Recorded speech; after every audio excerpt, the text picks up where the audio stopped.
Welcome to a brave new world. Welcome to the world of the Tesla Model S, the most capable electric car ever created.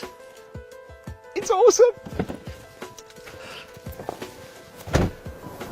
It has a claimed range of up to 312 miles and delivers enough performance to out-accelerate a Porsche 911 Carrera S. But instead of a 3.8 litre 6-cylinder petrol engine with all its complex internal workings and moving parts, this car's power comes from a simple but high-tech electric motor which takes up very little space. Now this is the Tesla Model S's chassis without the body on top. And if you look down here, you'll see that tiny thing there is the electric motor, yet it can produce up to 420 horsepower. This item here is actually the inverter. When you lift off the accelerator, it actually slows the car as it recoups energy under braking, and it feeds some of that energy back into the batteries. Now, these are all the batteries. They can hold as much charge as 15,000 iPhones. They're nice and low in the car to help the handling. At the front, well, all you've got really is the electric power steering. It's simple, but it's very, very clever. With no engine up front, there's some really useful storage under the bonnet of the Tesla Model S. And unlike with the rear engine Porsche 911, because the motor is small and there's no exhaust system, there's also a big boot at the back too. And if you need more space, you can fold down the rear seats like you can in normal hatchbacks, and you get this huge load area. I'll admit there is a little bit of a ridge there, slightly annoying, but I'm going to forgive it because, well, check this out. On normal cars, just under here, you have a secret hidey hole. But you can upgrade that to this feature, and it is brilliant. Check this out.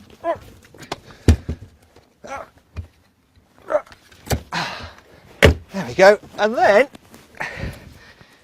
you have some chairs for 2 kids. This is awesome. Let me just shut this down, see what kind of room I've got here. Oh, wait a minute. This is not good. This is definitely not good.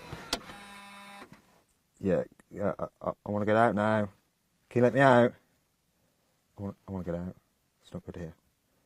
Thankfully, my camera woman did eventually decide to let me out of the back so I could show you what space is like here in the rear seats. Well, I have to say, they're brilliant for adults. Now, this seat is level with my usual driving position there.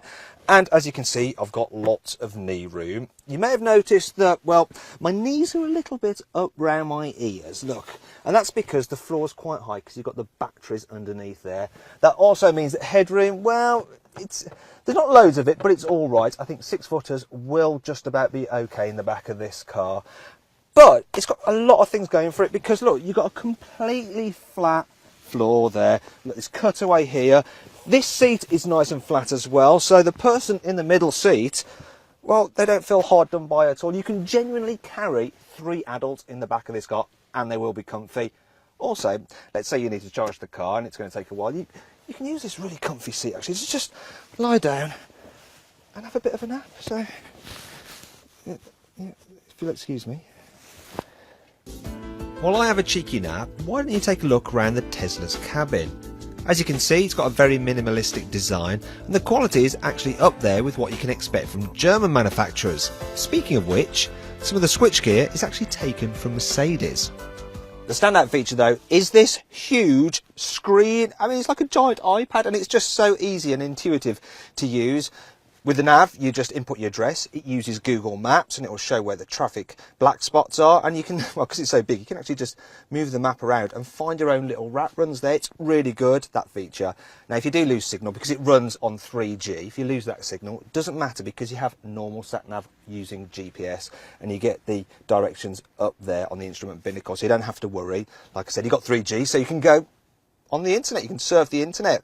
We're on Auto Express's YouTube channel there, but you can't watch videos in this car for safety reasons, obviously. Now, you can also control all the car's functions through it. So we've got the climate control down here. If I press this button, I can do things. I can alter the height of the air suspension. I can alter the extent of the regenerative braking. I can change the weight of the steering. You can do some other stuff as well. For instance, here we go, sunroof. I can open the sunroof if I want using this control.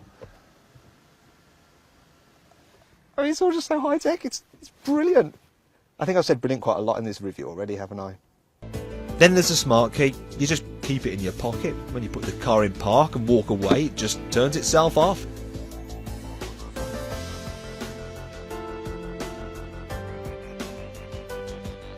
And when you come back to the car again and get in, it's right ready to drive.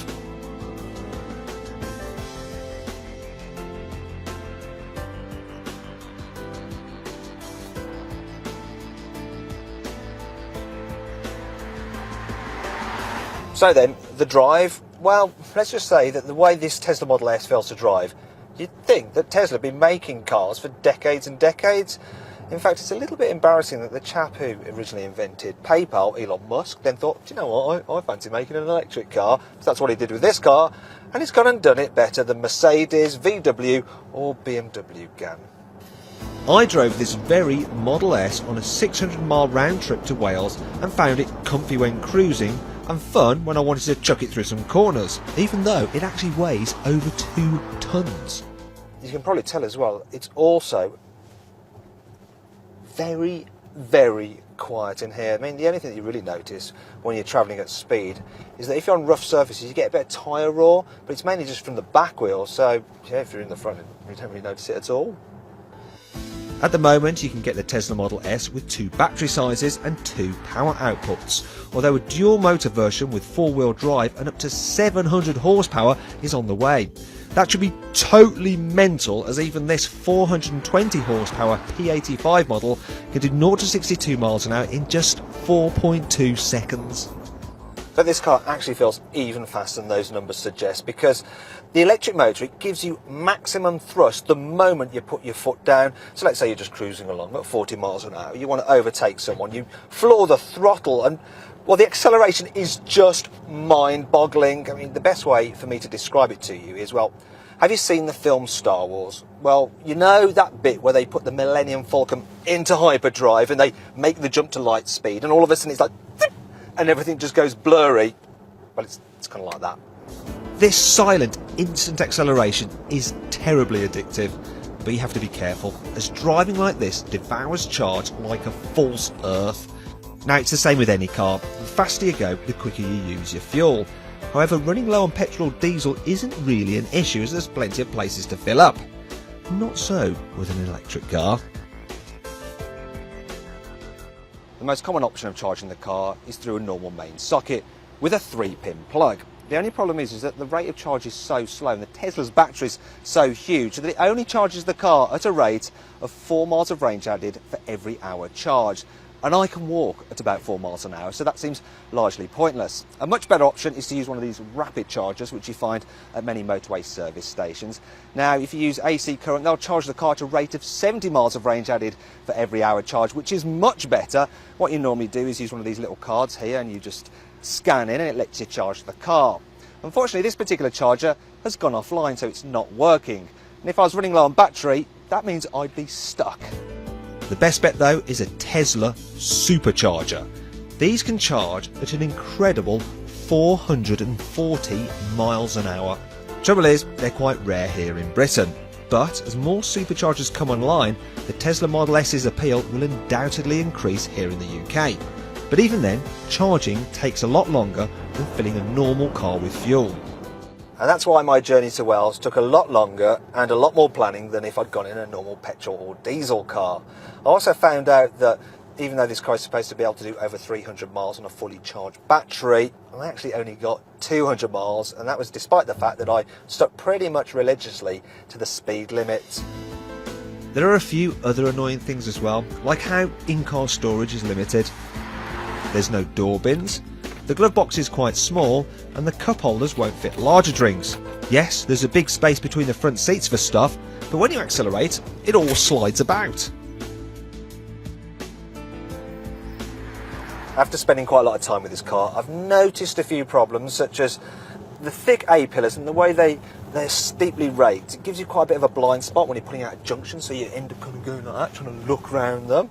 Also, the visibility at the back isn't great, the screen is quite small, and because the glass is angled, it distorts the view, and so cars behind seem kind of squashed. Another thing I've noticed is that well, this is a huge car. I almost got it wedged in a car wash earlier, and really what I'd like is all-round cameras and that bird's eye view that you get even on a Nissan Qashqai. I mean, this is a high-tech car. I'd expect it as standard on something like this, really. And then there's the fact that it's a silent car normally, unless it rains and you have to put the wipers on, and then you get this noise. And believe me, it's just as bad when it's wet. I mean, really, I'd hope that someone as fastidious as Elon Musk would get that sorted pretty quickly. Finally, there's the price. The Model S is pretty expensive. But on the flip side, the government will give you a £5,000 grant to help buy it, and the batteries are warranted for 8 years. Also, the car costs a pittance to run. A full charge from the mains is about £8. There's no road tax or London congestion charge to pay. And if you have it as a company car, you will pay less tax on a Model S than you will on a 2-litre diesel Ford Focus Zetec. Then there's the car's green credentials, but really that depends on where you get your electricity from. But forget about the arguments of how eco-friendly or not this car is. That's not the main reason to get it. The main reason to buy a Tesla Model S is for the way it drives, because it is just awesome. In fact, this is one of my favourite cars I've ever driven in my entire life. And if you can afford one and your lifestyle fits the limitations of charging the car, buy one now. You will love it, I guarantee it. If your lifestyle doesn't fit this car, then check out our reviews of the Porsche Panamera by clicking up here, or the Mercedes CLS by clicking down there. If you click down here, you can see our very latest video review, and if you click up there on our logo, you can subscribe to our channel.